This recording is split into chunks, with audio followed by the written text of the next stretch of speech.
Alright class, it's exercise 70. In the last class we have completed the exercise 7C. Now it's question number 1. The question says the coordinates of A, B and D are 2, 3, 7, 5 and 4, 9.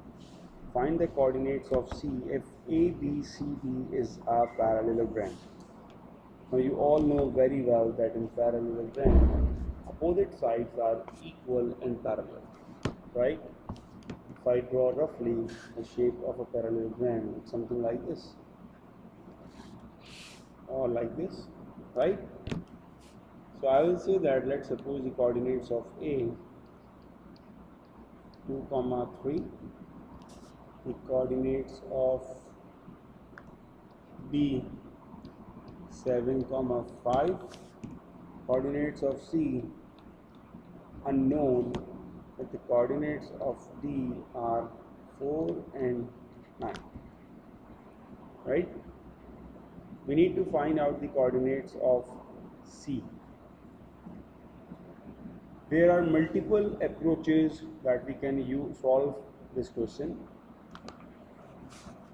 In parallelogram, we can say that midpoint of diagonal are same.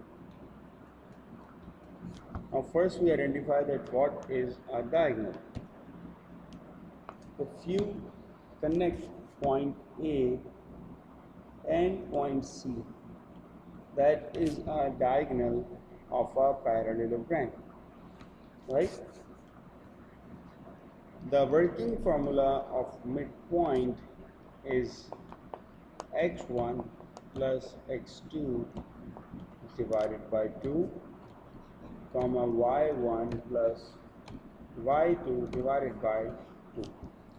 Now what you need to do, find the midpoint of AC and find the midpoint of BD. You have a working formula at your screen. Apply the working formula. I'm sure that all of you must be aware of the coordinates and how to pick the values of x1, y1 and x2, y2. So first try it by yourself. So I suppose that what you guys have done, when you apply the working formula on AC, so I suppose that the coordinates of A are x1, y1 and C are x2, y2. The midpoint of AC, it will be 2 plus x divided by 2, comma 3 plus y divided by 2. Similarly, for B and D, x1 I will take point B as x1, y1. So 7 plus 4 divided by 2, comma 5 plus 9 divided by 2. 7 plus 4, it's 11 upon 2, comma 5 plus 9, it's 14 divided by 2. So that remaining fraction 11 upon 2 and 14 upon 2, it's 7. Now you have the midpoint of both the diagonals, right? Once you got the midpoint, then we apply the condition that midpoint of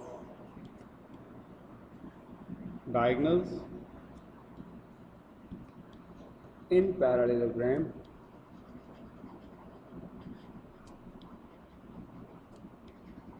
are equal. So according to the given condition, midpoint of AC should be equals to midpoint of BD. The midpoint of AC is 2 plus x divided by 2, comma 3 plus y divided by 2. The midpoint of BD is 11 upon 2, comma 7, right? Now what you need to do next, you need to equate that. Yellow represents the coordinate of x, and on the right side 11 upon 2 represents the coordinate of x. So now we need to equate both coordinates of x. So 2 plus x divided by 2 is equals to 11 upon 2. 2 and 2 cancel each out. So 2 plus x is equals to 11, and that means x is equals to 11 minus 2, it's 9. Similarly, for y will be 3 plus y divided by 2 is equals to 7. So 2 times 7 is 14. 3 plus y is 14, and y is equals to 14 minus 3, it's 11. Right? That's how you find out the coordinates of the point C when we have a case of parallelogram. I hope that it is clear to you, and I give you 1 minute. You can note it down if you want to.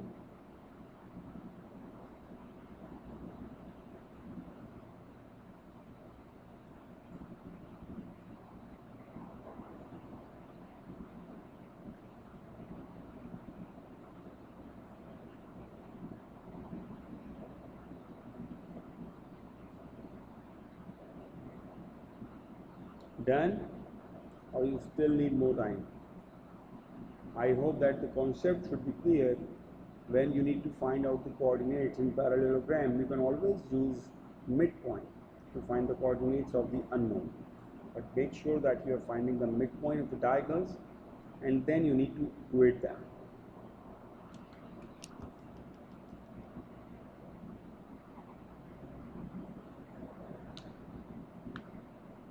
Alright, moving on to the next question.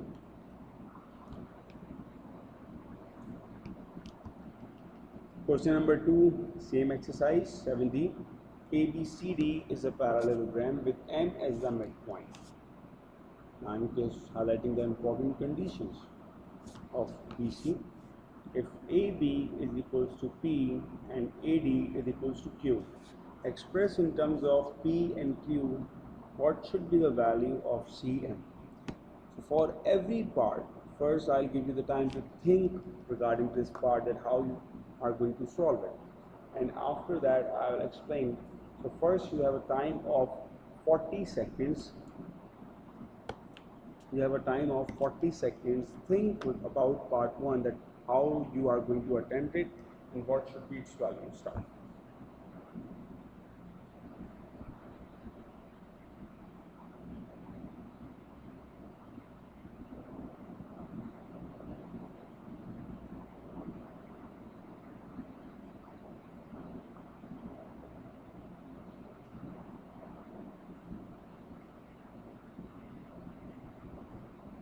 Alright, now if you had done it, it's very good, but if you haven't done it, so I will give you second hint.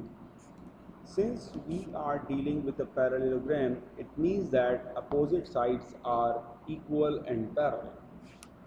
If the vector A to B is P, that means the vector D to C is also P. If the vector A to D is Q, then B to C, it always equals to Q, because they are parallelogram, right? Now I had given you some hint how you are going to solve the value of Cm. Now we know that the vector from B to C is Q. M is the midpoint, so all of you can clearly say it, the vector from B to M should be equals to Q divided by 2, or from M to C is equals to Q divided by 2, right? So if we are talking about from MC, so that is equals to Q divided by 2. But in question it says about the CM. If you are moving from C to M, that means the magnitude, the value of the vector is same, that is Q divided by 2, but the direction is opposite. From C to M, now you are heading in this direction, right? So here we are going to apply the concept of negative vectors. So that is equals to minus q divided by 2. That is the answer of Cm. After Cm, find out the vector dv in terms of p and q. Now here we are going to apply the concept of path identification, right? I will explain the first part and I will expect from you that you are going to attempt the last two parts. D to B, right? dv. You need to find out the value of dv. So if I say that db plus BA, it is equals to what? As we had learned in vector addition, if these two alphabets are same, then the resultant will be the leftover part, that is DA, right? D is same, so the resultant is DA. Now substitute the values. DB is unknown, we need to find out, plus BA. If A to B has value P, then B to A, that means same but in opposite direction, so it's minus P is equals to D to A. If A to D it's Q, then D to A it's negative Q. Alright, so DB is equals to minus Q, and when you shift negative P on the right side, it will be positive P. So the final answer of DB is P minus Q, right? After DB, you need to start with AM. So my ultimate goal is starting from the point A, I need to reach the point N, right? I only travel on the line mentioned P and Q. That is the condition, right? Let's suppose we are playing a game. We need to move from A to M. The rule is you can always walk on the variables P and Q only.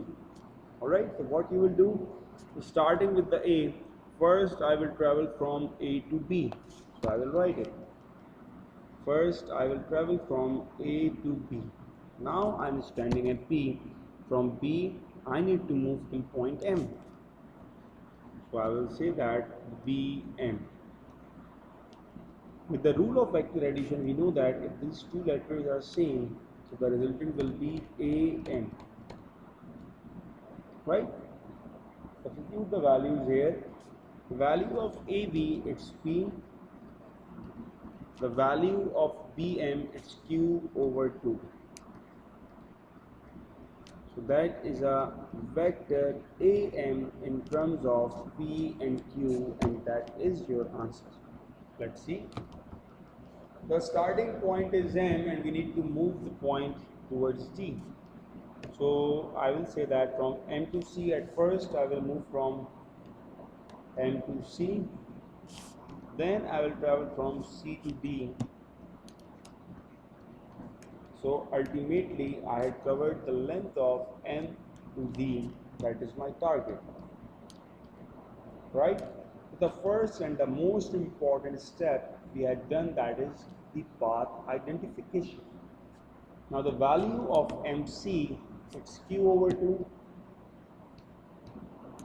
plus the value from C to D, the direction. Focus on direction. So it's minus P is equals to MD. Now it will be Q over 2 minus P is equals to MD. That is your vector MD in terms of P and Q. Right? I hope that all of you are clear regarding the path identification or how we are moving on our diagram to reach our final destination, that is the part given in the question. If you want to note it down, if AB is equals to U. So in this question, I will highlight the values from A to B,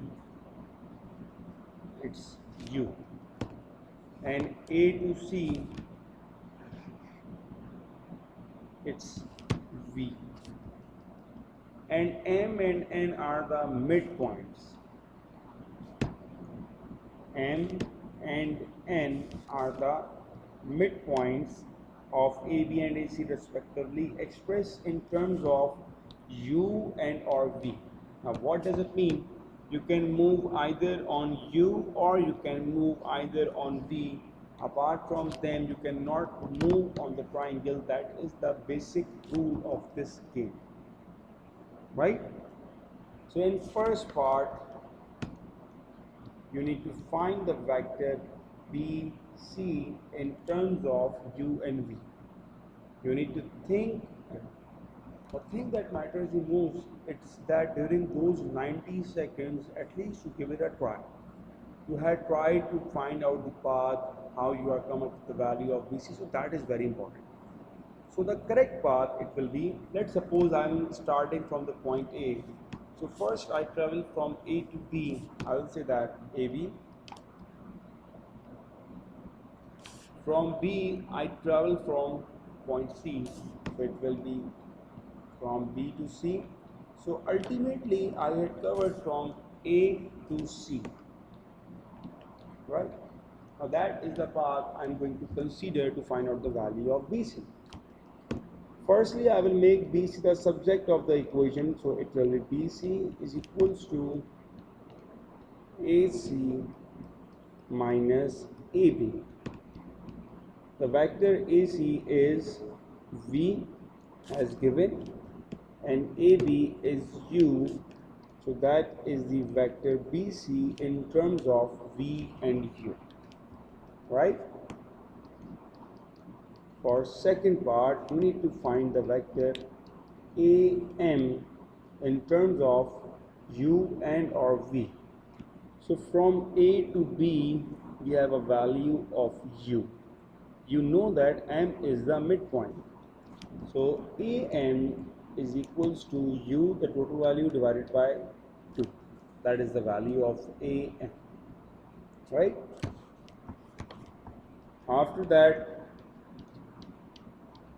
find out the value of AN in terms of U and or V. So I expect that all of you had come up with the right answer, and that is equals to V divided by 2. If you have a question why, because N is the midpoint of the line AC, right? So if AC has a value of V, that means with the respect that N is the midpoint, AN will be half of the length V, and that is equals to V divided by 2. Last part, find out the value of Mn in terms of U and V. Use the concept of path identification to find out the value of Mn, and for this question you have 90 seconds start.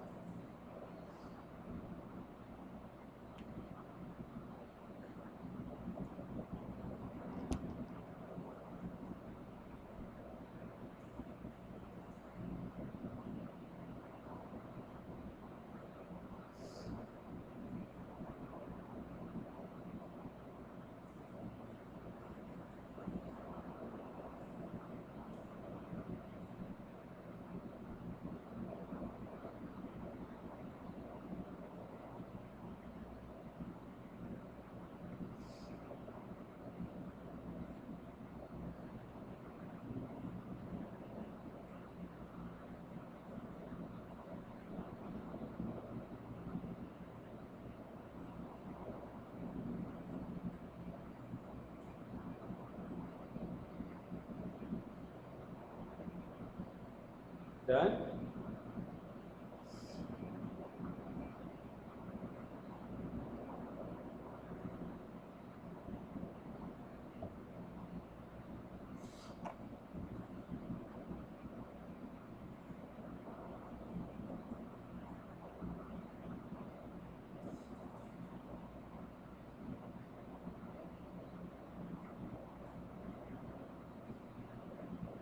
Alright. Now, for Mn, I will start my journey from the point A. At first, I will move from A to M. After that, I will move from M to N. So ultimately, I had covered a distance or covered the path from A to N, right? So An is U over 2 plus Mn is equals to An, it's V over 2. The vector Mn is equals to V over 2 minus U over 2, or you can say that Mn is 1 over 2 V minus U, right? That is the vector Mn in terms of V and Q. Now further it says, what can you say about BC and Mn? Now if you see BC, that is V minus U, and if you see Mn, it's 1 upon 2 V minus U. Or I can say that Mn is equals to 1 over 2. Instead of V minus U, I can write BC, because the vector BC is basically equals to V minus U, right? BC is equals to V minus U. Instead of V minus U, I can write BC. So we can say that Mn and BC are parallel vectors. And why parallel vectors? Because they are a scalar multiple. If you multiply the vector BC by 1 over 2, you will get the vector Mn. So they are a scalar multiple, and we say that these two vectors are parallel vectors. Alright? So I think it is quite enough for today's class. We have learned the very basic and the very important thing in today's lecture, that is path identification. In your past paper question, you can see by yourself every vector question has 4 marks at least regarding such type of questions in which you identify the path and highlight the unknown values. Alright? You need to practice such type of questions. The more practice you do, the more easier the topic will be. So, inshallah, in next class we are going to continue with the same exercise but with further questions, and I expect that you will have a clear idea regarding the path identification in your next class. If there is a confusion, then it might create a problem in your next lecture. My advice, practice well so you are able to understand the next lecture of the vectors. I'm just going to sign off. See you next class. Take care and Allah Hafiz.